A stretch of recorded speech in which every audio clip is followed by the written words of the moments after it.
Assalamualaikum warahmatullahi wabarakatuh. Alhamdulillahirrabbilalamin. Wassalatu wassalamu ala asrafil anbiya'i wal mursalin wa ala alihi wasahbihi ajmain. Amma ba'du. Baik, anak-anak semua, apa kabar? Semoga kalian baik-baik saja ya. Semoga kalian sekeluarga selalu dalam lindungan Allah Subhanahu wa Ta'ala. Nah, anak-anak, sesuai judul materi kita hari ini, kita akan mempelajari kegiatan kemanusiaan yang berkaitan dengan menolong korban bencana alam. Seperti biasa, sebelum memulai pelajaran, Ibu ingin menyampaikan dulu nih tujuan pembelajaran kita hari ini. Nah, Ibu harapkan anak-anak kelas 5 yang pintar-pintar hari ini, setelah pembelajaran hari ini, kalian dapat memahami sikap yang berhubungan dengan kegiatan kemanusiaan. Nah, seperti biasa lagi, sebelum mulai ke materi, kita coba mengingat-ingat materi yang telah kita pelajari minggu lalu ya. Minggu lalu, pertemuan sebelumnya, kita telah mempelajari tentang bencana alam, pengertian dari bencana alam. Nah, ada yang masih ingat tidak? Bencana alam adalah peristiwa yang disebabkan oleh alam ya, atau rangkaian peristiwa yang disebabkan oleh alam. Rangkaian peristiwa yang disebabkan oleh alam banyak. Akan tetapi bencana alam ini menimbulkan atau menyebabkan kerugian dan kerusakan lingkungan dan korban jiwa ya. Nah, jadi bencana alam ini adalah peristiwa alam yang menyebabkan kerugian. Nah, lalu kita juga telah mempelajari tentang gunung berapi. Ya, bencana gunung berapi. Kita telah mempelajari tentang bentuk-bentuknya. Ya, ada 4 ya. Masih ingat semuanya? Yang pertama ada stratovolcano yang bagaimana? Seperti kerucut raksasa ya. Kemudian yang kedua bentuk perisai. Lerengnya landai. Yang ketiga cinder cone. Ada yang masih ingat? Seperti apa cinder cone? Lalu yang terakhir yang keempat, apa coba? Kaldera. Ada yang masih ingat kaldera? Ya. Lalu kita juga telah mempelajari tentang status gunung berapi. Nah, status gunung berapi juga ada 4 ya. Yang paling pertama, awas. Ya, yang kedua, siaga ya. Yang ketiga, waspada. Yang terakhir adalah normal. Cara mengingatnya, ingat-ingat huruf pertamanya, ASWN. Nah, kalau begitu, kita langsung masuk ke materinya. Hari ini kita akan mempelajari tentang kegiatan kemanusiaan. Nah, kita telah mempelajari bencana alam, ciri-cirinya seperti apa, macam-macam bencana alam, kerugiannya, dampak yang ditimbulkan seperti apa. Hari ini kita akan mempelajari kegiatan kemanusiaan. Nah, kegiatan kemanusiaan adalah suatu kegiatan yang bertujuan untuk membantu orang-orang yang membutuhkan bantuan. Dan orang yang membantunya tidak mengharapkan imbalan. Misalnya, membantu korban bencana alam. Nah, di sini ada 2 jenis bantuan. Yang pertama adalah bantuan material. Yang kedua adalah bantuan moral. Bantuan material seperti apa contohnya?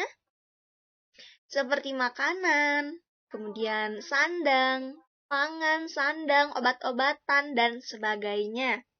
Kemudian ada juga bantuan moral, yaitu motivasi atau kata-kata semangat. Ya, untuk menyemangati mereka korban bencana alam dalam menghadapi bencana yang merupakan cobaan dari Allah Subhanahu wa Ta'ala ya. Nah, lalu anak-anak pernah tidak mendengar kata PMI yang lambangnya seperti ini nih? Nah, ada yang pernah lihat? Atau ada yang tahu PMI itu singkatan apa? PMI, Palang Merah Indonesia ya. PMI bergerak di bidang sosial kemanusiaan ya. Di Indonesia sendiri sebenarnya PMI ini dimulai pada tanggal 3 September 1945. Saat itu Presiden Soekarno memerintahkan Dr. Buntaran, atau pada saat itu ia menjabat sebagai Menteri Kesehatan Republik Indonesia Kabinet 1 agar membentuk suatu badan palang merah nasional. Lebih jelasnya coba kita perhatikan di buku halaman 76. Di sini dikatakan, perjuangan mendirikan Palang Merah Indonesia atau PMI sebenarnya telah dilakukan sejak tahun 1932. Namun, rancangan tersebut ditolak mentah-mentah pada saat diajukan ke dalam sidang konferensi pada tahun 1940. Tepat sebulan setelah kemerdekaan Republik Indonesia, yaitu tanggal 17 September 1945, PMI sah terbentuk. Peristiwa bersejarah ini saat ini dikenal dengan Hari PMI.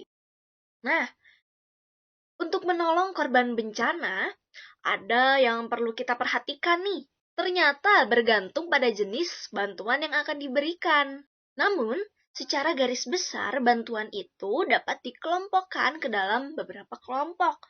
Di antaranya yaitu bantuan makanan, kemudian bantuan pakaian, obat-obatan, dan tenda. Waktu memberikannya juga dapat dibagi menjadi 3, tergantung pada jenis bantuan yang akan diberikan. Yang pertama adalah sebelum terjadinya bencana.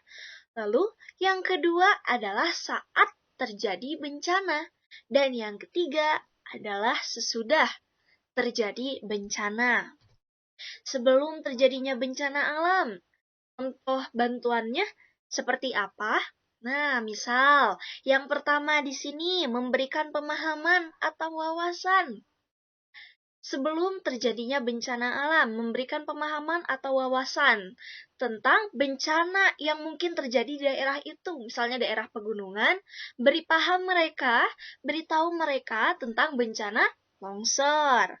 Kemudian di daerah pantai, beritahu mereka wawasan tentang menghadapi bencana tsunami. Ya, kemudian yang kedua, menunjukkan tempat yang aman. Nah, ibu-ibu, bapak-bapak yang tinggal di daerah pegunungan, apabila nanti terjadi bencana longsor, ibu dan bapak bisa menuju tempat yang aman. Tempat itu berada di mana? Oleh kalian ditunjukkan ya, disampaikan, diberitahu di mana tempat yang aman itu.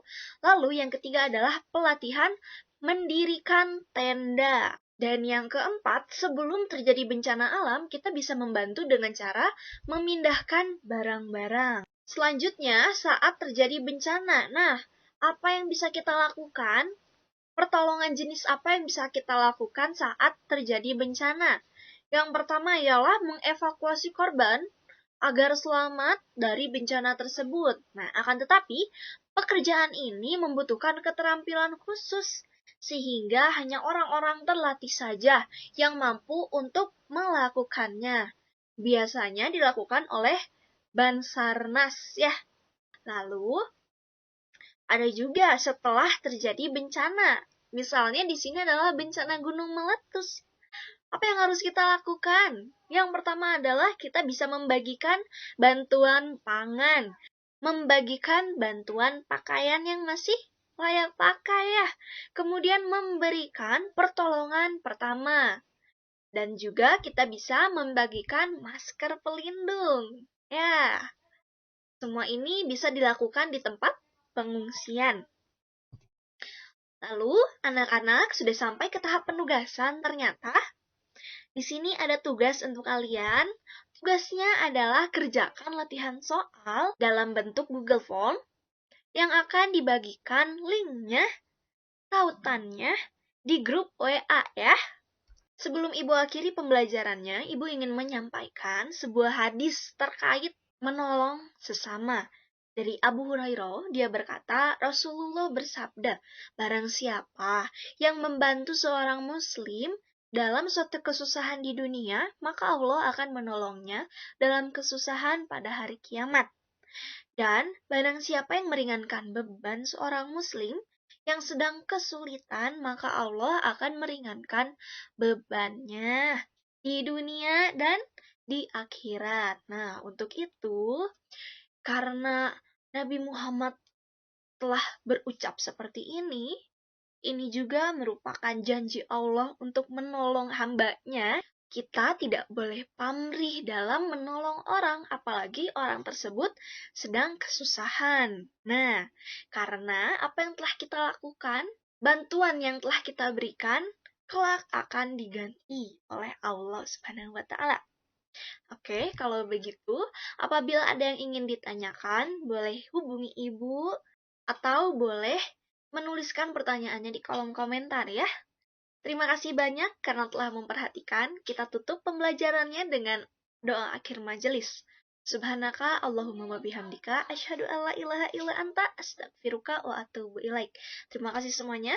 Assalamualaikum warahmatullahi wabarakatuh.